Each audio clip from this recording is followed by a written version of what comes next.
Hey, this is Lisa with ZZ Easy. I just wanted to show you something that is on my YouTube channel, but I'm not sure how I can share it. It's about 9 minutes and 56 seconds, and it's very interesting, especially with all that's going on. I'll try to not shake too much. I'm holding my camera to do this, to view it, because I didn't know how to share it. Not too long ago, I talked with Dale Bohannon, whom I've known since, I guess, the mid-1980s. And he told me something very interesting that he found back in the fall of 2000 while he was on a business trip.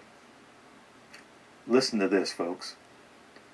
I was pulled to the side road, which was a new cut gravel dirt road in front of a business, a builder supply business, actually top-notch builder supply in Madison, Georgia.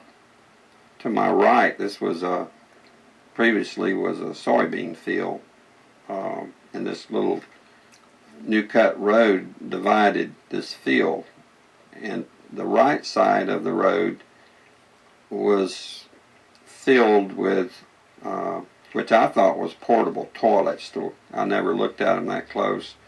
Same in color, maybe black, but which was an odd color. And I was sitting there going over my notes, and a van pulled alongside of me that turned out to be the property owner. And he greeted me, and he was by himself, and so we had a good little dialogue there, and I asked him about the field of black boxes.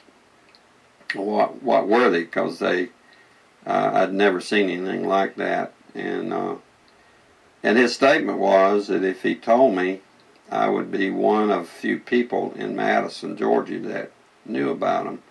And he says they're disposable coffins, I believe he told me. And he says there's 100, at that time he said there was 125,000 there. And they were stacked, he told me 15 high. I asked him who owned them, and he stated that the CDC owned them and that they were leasing his land for storage. And he said his brother worked with the CDC in Atlanta and had been asked by the CDC to do a 3-year extension to place temporary morgues all across the nation. So in January of this year, 2005, we decided to drive to beautiful Madison, Georgia and take a look for ourselves. It was on a Sunday and no one was around, with the exception of this one pickup truck that was coming out the narrow road that we were going in on next to this field. We flagged down the pickup truck, and it was providential that the driver of this pickup truck turned out to be the son of the man that owned this field. So naturally we started asking him questions.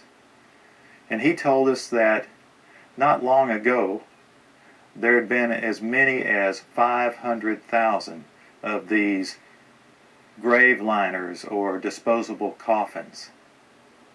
We asked him for permission if we could look around, and he said yes, so we did. We're just getting an idea for the size of these boxes. What could these boxes be used for? Well, they're called casket liners. And that's an interesting term, isn't it? It's a casket liner. When I first heard the term casket liner, I thought perhaps a lining for a casket. But this is too big to be on the inside of a casket. So certainly this could be used as a casket. This is an inexpensive casket. And you can see the size here. There's lots of room.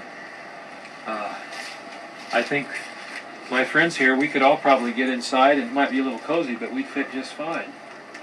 Which tells me that these liners can be used for more than just one. And one more time, what kind of liners are these? Casket liners. These are casket liners. That's what the man said. That's what the man told us. And we're told that there are about, well, there were about 500,000 out here. Later, as I went back to my home office, I spoke of it there, and of course, people usually don't want to hear too much about this kind of thing. So it's never been mentioned, you know, publicly, except just here and there. Because most, like I said, the reaction I got, people didn't want to know about it, the few people that I spoke to, and so I just dropped it.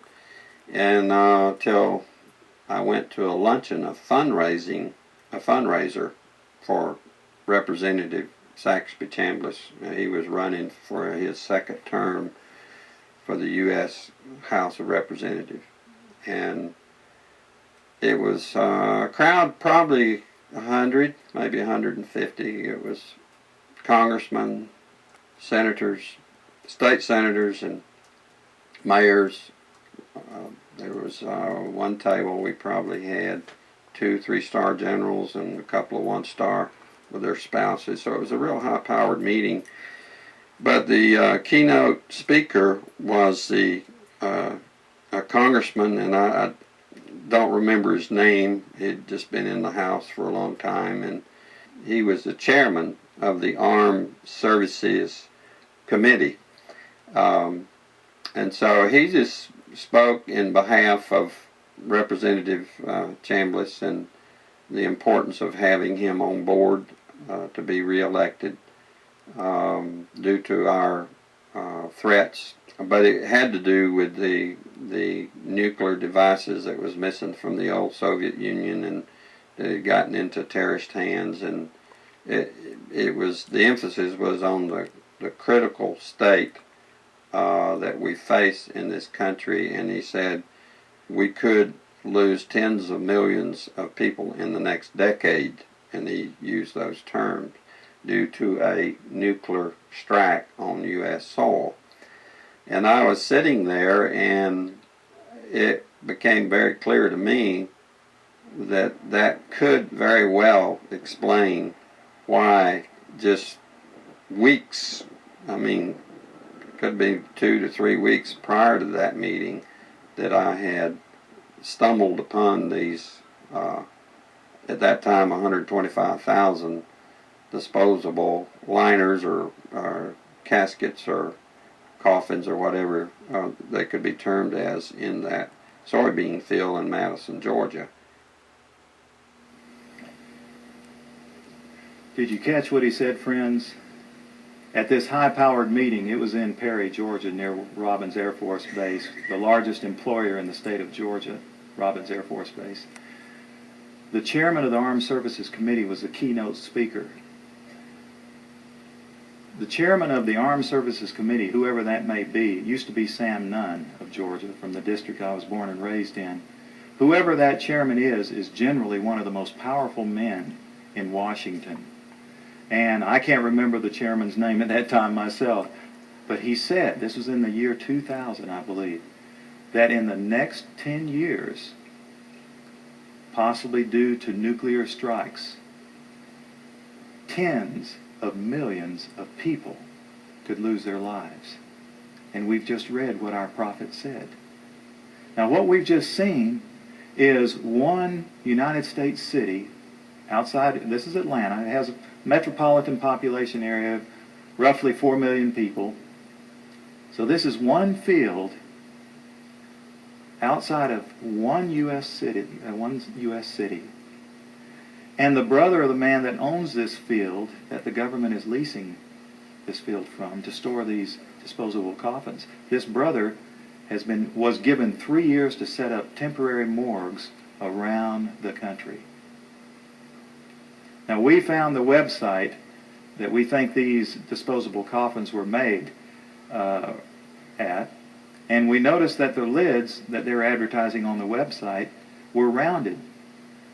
But the lids, hundreds of thousands of lids there, the lids we found, folks, were flat, and they were reinforced.